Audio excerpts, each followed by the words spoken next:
what we used to keep calling the demographic dividend really seems to be turning into a demographic nightmare.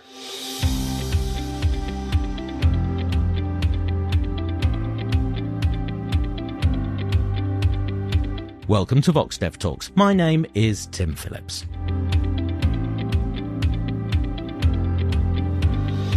If you go to college in a low or a middle-income country, how does it help you, and what do you get from the experience? Two questions that would seem to have obvious answers. But as Jishnu of Georgetown has pointed out in a recent article, the answers may be more complicated than they seem, and some of the research that could provide those answers, well, it doesn't even exist yet. He joins me now. Jishnu, welcome to VoxDevTalks. Thanks, Tim. Great to be here. Looking forward to a conversation. I am as well. Let's start with some good news. Are more young adults in low and middle income countries attending college? Oh, absolutely. I mean, I think there are multiple ways to see this. One simple way to do it is just to go to the World Bank data. Mm-hmm. If you look at tertiary school enrollment around the world, in 2000, it used to be 19% in gross terms, and now it's 42%. Now, you might think that's mostly coming from high-income countries, but nope. If you look at low and middle-income countries, the number is 37% right now. Abhijit Singh and Alan Sanchez did this great paper called Accessing Higher Education in Developing Countries, where they looked at what's called the Young Lives data, which tracks children over time. And they showed that in India, Peru, Vietnam, 40% of this younger cohort that was born around the new century are now in colleges, right? And that's not urban kids. This is kids who are in villages, in small towns. I mean, these are representative samples that we're thinking about. I have a personal story, Tim. In Pakistan, we have this long panel that started tracking kids who were between 5 and 15 in 2003. So then in 2018, we went back to track them. So we went to a household, we knock on the door, somebody opens the door, and I'm like, oh, we've been coming here for a long time, since 2003, we're looking for this person. Do you know where she is? Can we talk to her? And she's like, she's not home right now. And I was like, oh, where is she? She's at college. This is a rural village in the middle of Pakistan. And I was like, what's going on? And it really took off from there. This phenomenal change in the landscape on how many people are going to college.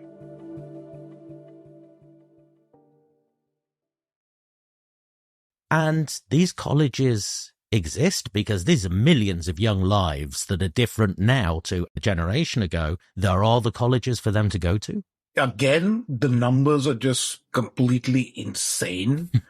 It's shocking. Recently, I was in Uttar Pradesh, which is a state in India. And about 15 years back, they had 40 nurse training colleges. Today, they have 780. And then you look at the data for India, and it turns out between 2003 and at least 2016, I'm not sure after 2016, India was setting up a college every 8 hours. Wow. Oh, yeah. It's completely nuts. So the growth of the higher education sector, at least in India, Pakistan, I mean, countries I know well, but I suspect in around the world, really, whether it's vocational training such as nurses or whether it's generalized training, it's just been phenomenal. And in high-income countries, we've always talked about and measured the college premium in earnings, that if you go to further education, you can expect to earn more for the rest of your life. Does that exist in low-middle-income countries? Absolutely. So the work on this that I think is really important is what Claudio Montenegro and Harry Petrinos did out of the World Bank.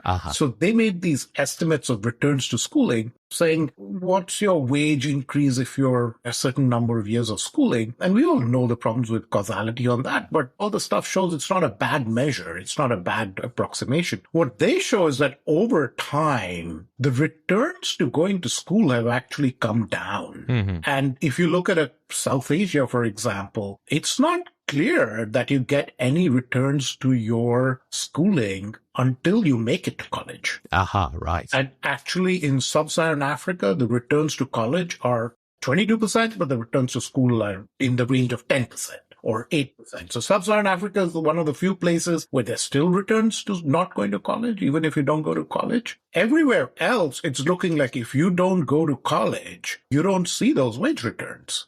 You can be more subtle about it. You can't make it to college unless you've gone through school. But if you stop before going to college, unclear, really unclear. Now, the quantity has increased dramatically. What do we know about the quality of that education?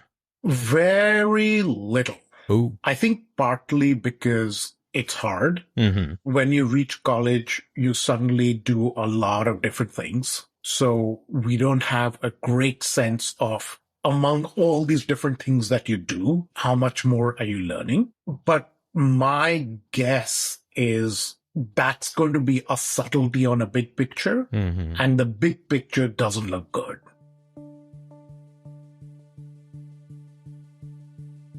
We test these kids that we went back 15 years later, right? They're about an average age of 25.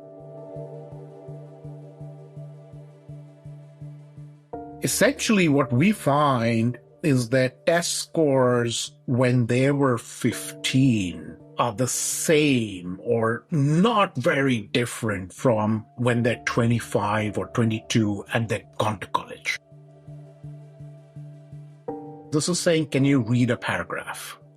This is saying, can you divide two numbers? And those things haven't improved. The work that has done this more systematically is a paper by Prashant Loyalka and a lot of other people in a journal called Human Nature, Human Behavior. They look at skill levels and gains in university STEM education in China, India, Russia, and the United States. In the US, you get reasonable gains. In all of these other places, even in the elite colleges, the gains are not that big. What does this tell us about who's actually going to college, perhaps? Because we always think of further education as this engine of social mobility, a meritocracy where the brightest kids get the chance to excel. Do we know if the right kids are ending up at college? Yeah. You packed a lot into that statement, and there were two parts. So first of all, I find it interesting that people think that education is an equalizer. Yeah. Because if you think even of our basic model, we say that people who are more able should get more education. But of course, that's going to amplify existing inequalities, right? So in all our models, education's an amplifier of inequality. The reason we're okay with that is we say, that's kind of good inequality because it's inequality across persons and not inequality across peoples, right? So, we're like, okay, that kid was really smart, went to college, earned more, good for him. But we get really trouble when we say, hey, that kid who's going to college is only from one ethnicity or one race or one household background. So I think the way to think about it is, are our systems meritocratic? If so, does meritocracy still privilege only one race, right? Have we replaced inequality through fiat or aristocracy by inequality through meritocracy? These kids we followed, we have their test scores when they were 12 years old. And a precise question you can ask is, are the kids who are making it into college, do they have higher test scores? And is it that low test score kids don't make it in? Or does your family background still matter once I've looked at your test scores? So we show that in 5 countries, which is India, Pakistan, Peru, Vietnam, Ethiopia. So it's Pakistan and the 4 Young Lives countries. It's true that kids who had higher test scores are more likely to make it into college.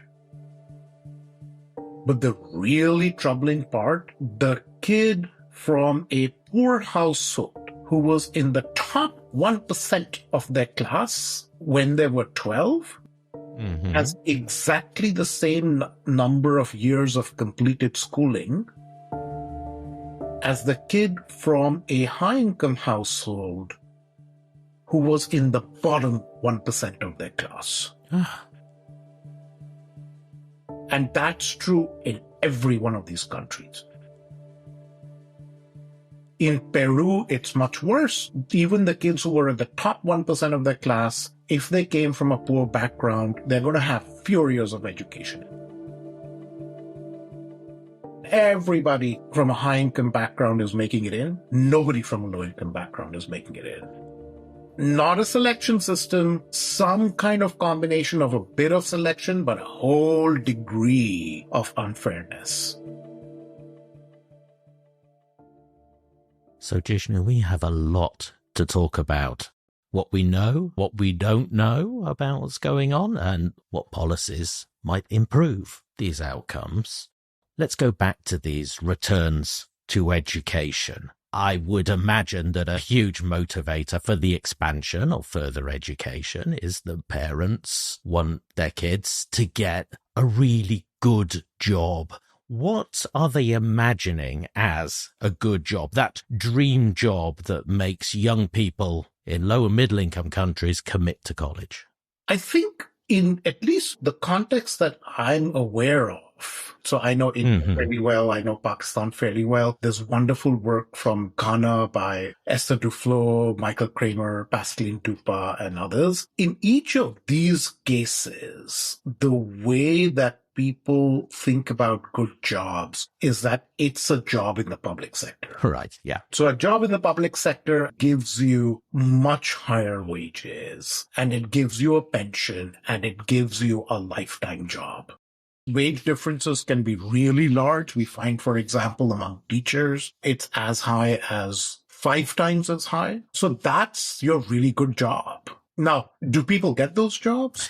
That is the question. Because if you've got this massive expansion of tertiary education, I don't suppose you've got the massive expansion of the public sector at the same time. This is one of those places where things start getting murky. Yeah. The reason things start getting murky is anytime you're looking at where people are in jobs, it's starlight, right? You're looking at some star that started a while back and you're seeing it now.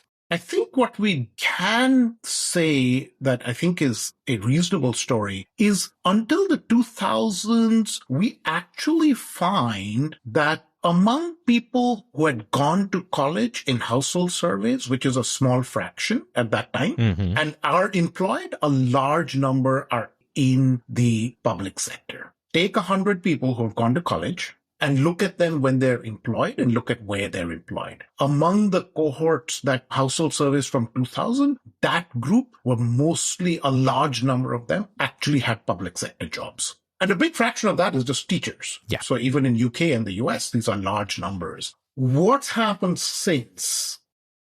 In our cohort, so these are kids now 22 to 32, we have 2,500 men. Female labor force participation is really low, so men are good to look at. 50 of them have a formal sector job, and 30 out of those are in the army and police.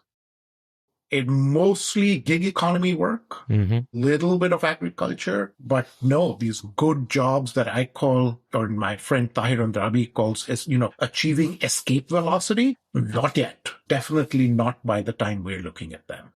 The question that we don't know, could it be if we come back in 8 years, a lot more of them have these jobs? Because the last year to apply may be when you're 32? Maybe. That's the part we're not sure about. And so in the getting of these escape velocity jobs, because there seems to be such huge competition from them now for people who have been to college, is it the case then that it's social networks, those other skills that are helping them to get their jobs, family connections? Going back, I was just rereading Mark Granovetter's amazing work in 1974, Getting a Job, where the whole point was in the US, most jobs, you work through connections, contacts, that kind of stuff, right? So then it's picked up again in France, here, Bordeaux. I mean, the whole point of social capital, your habitus, the cultural capital is this precisely. You're unemployed, you've gone to college. And now if you have this cultural capital, you have your family, you have your contacts, you get to do a bunch of things. The book that I've been reading, which is very useful and very important, it's called Degrees Without Freedom, and it's by Craig Jeffrey, Patricia Jeffrey, and Roger Jeffrey. So they studied 2 villages in India, looking at these kids from different caste groups who have gone to college. They're not finding these jobs. And what are they doing? And they show there are multiple strategies. So some of them are moving into politics.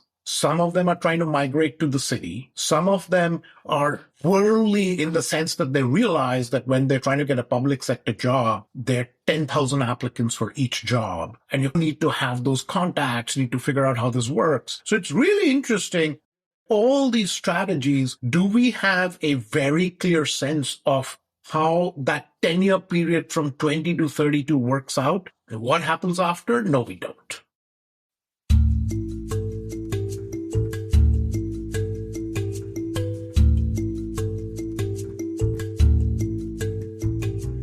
That other question we've left hanging was that amazing statistic about high achievers from poor families. Why don't more poor kids go to college? What is happening between that time that they are tested and we find out that they're exceptional and that time where they just don't push on to further education?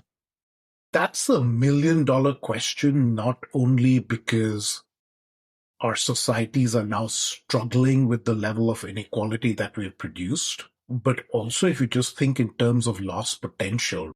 We are taking the most brilliant people in our countries and they don't have the opportunities to move ahead. Mm-hmm. The short answer is, I don't know. We clearly need a whole set of experiments.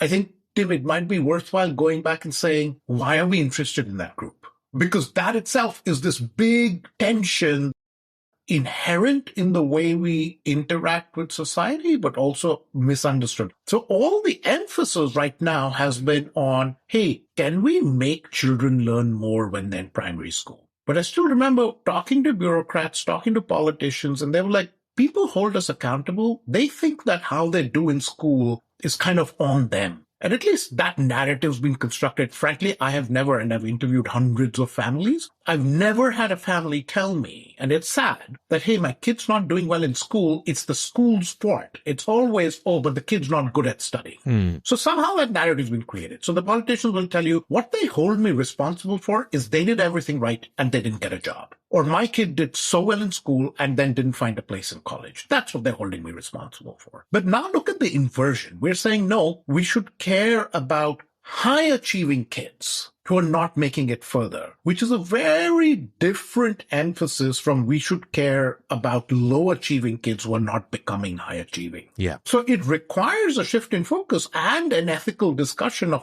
we need to care about both. Why are they not making it? There's a usual list of things you can say. Maybe the family is credit constrained and are not able to borrow money for college. Maybe they're needed for work at home. Maybe their aspirations are different. Maybe the parents don't realize that their kids are actually really smart and would make it forward. I don't think we have a good answer, to tell you the truth at the moment.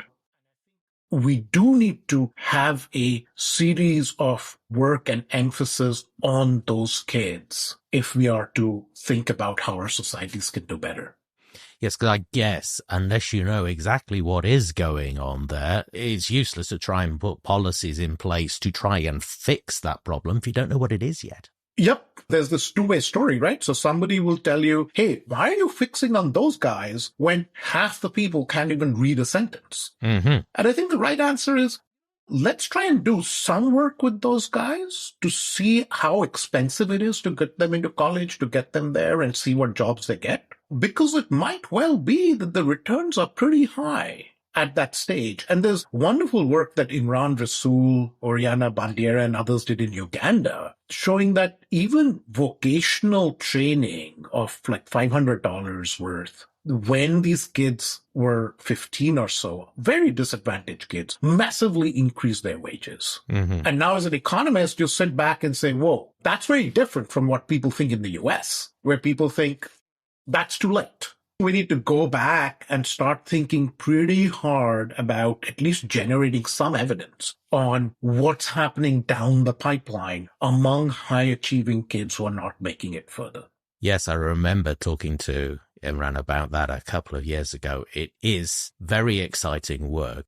And it contrasts very much with what you were saying about what we know about the quality of education that's happening in these colleges in some places. Now, how are these colleges actually working at the moment then? Are they a kind of a filter? You can't apply for the job unless you've been through this college experience, even if it doesn't do much for you. Is it a sort of a signal? You're the sort of person who's ambitious enough to go to college, so therefore you might be worth employing? Are these narratives true? I think the most fascinating paper I've read is Sheetal Shekri's paper. She's at the University of Virginia, and she looks at kids in India. So the one thing in India is you got to be really fair about who's going into college. Otherwise, everyone's going to revolt. So there's an exam, there's a cutoff. You go into college, depending on where that cutoff is, right? That cutoff, by the way, is usually about 99% or 100% for the top colleges. But let's leave that aside, right? Yes. Kids who are on the right of the cutoff, so who made it into these colleges, much higher wages, not higher test scores, not a lot better on learning. So she thinks what's going on is you get a bunch of social networks when you make it into these colleges, into these elite colleges. And that's an important part of going to college. But absolutely, the second part, as education's gone up, so have the minimal qualifications. So now for a lot of public sector jobs, including in some cases, being a gardener requires a college degree.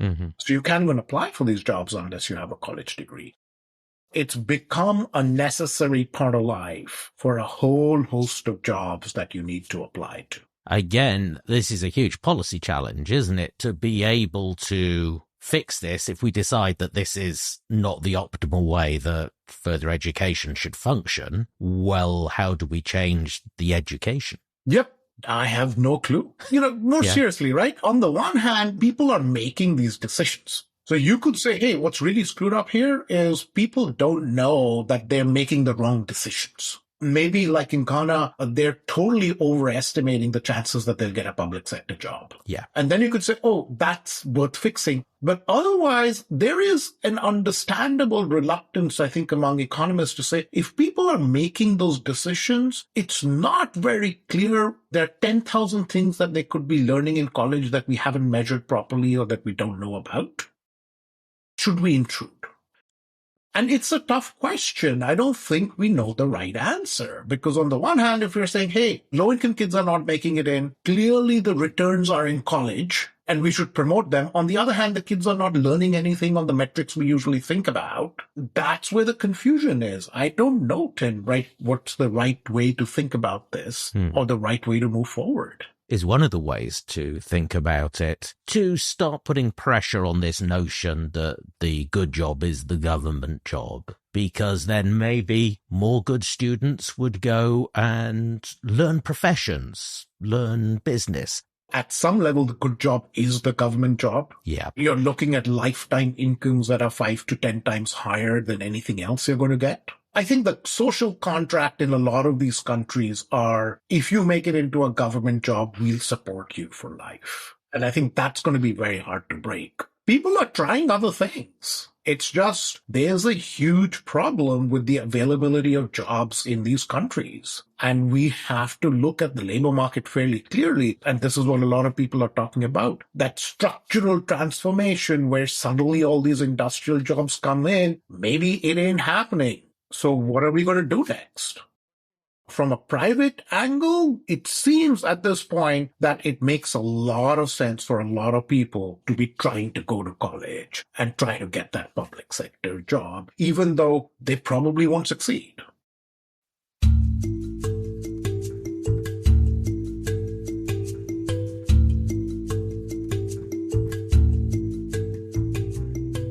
There is so much academic work in low and middle income countries into education, research into the value of education. What is a good education? How do we improve education? Why is it that in this conversation you have read so much, so broadly and so deeply in this, but yet we are so often saying we don't quite know what's going on here? Why are we missing something? My guess is we never set up very carefully what I call cradle to labor market panels. We have a lot of cross-sectional data. We have panels at various times. We have labor force surveys. We have all of this kind of stuff. We have very little that tracks people over time and different cohorts. So we don't know these cohort experiences in a way that we should. We end up missing the fact that these cohort experiences tell a story. Raj Chetty's really demonstrated the importance of understanding these cohort experiences in the US. And I think once we start doing that, we'll start really picking up what's going on in that school to work pipeline in low-income countries around the world. If you were advising a young researcher, I imagine you probably do, who was interested in these type of questions, what sort of research would you advise them to do? What sort of questions are the most interesting ones to be asking? I was once told, and that's super relevant even today, which is there are papers that are interesting, that's academia. There are papers that are important, that's policy. And there are papers that are interesting and important, and that's gold, right? Yes. The question is, how do you get interesting and important in 5 years? I think what we're missing and what I would start thinking about very hard is picking up kids as they enter high school and tracking them through at least the first 5 years of post-school and then passing that off. What's going to happen is if they go to college, you've still got that 4 years there. And then you've got this period from like 22 to 32 where it just flux. Mm-hmm. I want to see what happens to these kids once they settle. But we've got this big 22 to 32, 10-year ages where it's all flux. I think the challenge I would set forth is how do we get your high school experience, see you through the flux, and understand what happens to you as you settle. That's, I think, the big payoff at this point is setting up those kinds of studies. These are enormously consequential questions, both for individuals who want to make the best of their lives, but also for economies as a whole. What are the consequences if we do not get the policy relevant answers and potentially then get the policies wrong about this? I think people are getting really angry about the fact that they did everything right and they didn't get a job. I think that anger is palpable. We don't have a lot of time to fix it. That's going to be the key story, and everybody's worried about it. Talk to politicians. The first thing on their lips is not, we got to improve primary schooling. It's, these kids who have made it through are not getting a job.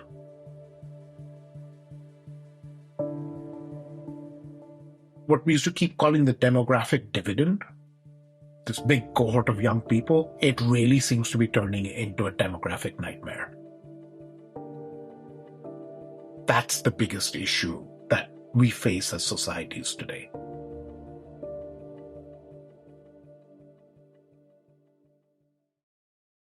Jishnu Das, thank you very much for talking to me. Thanks so much, Tim. That was a pleasure.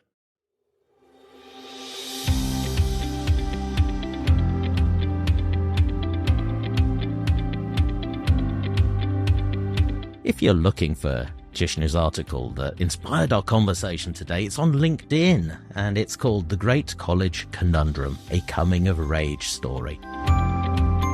We referenced a lot of research, far too much for me to list here, but he has referenced it all at the end of his article.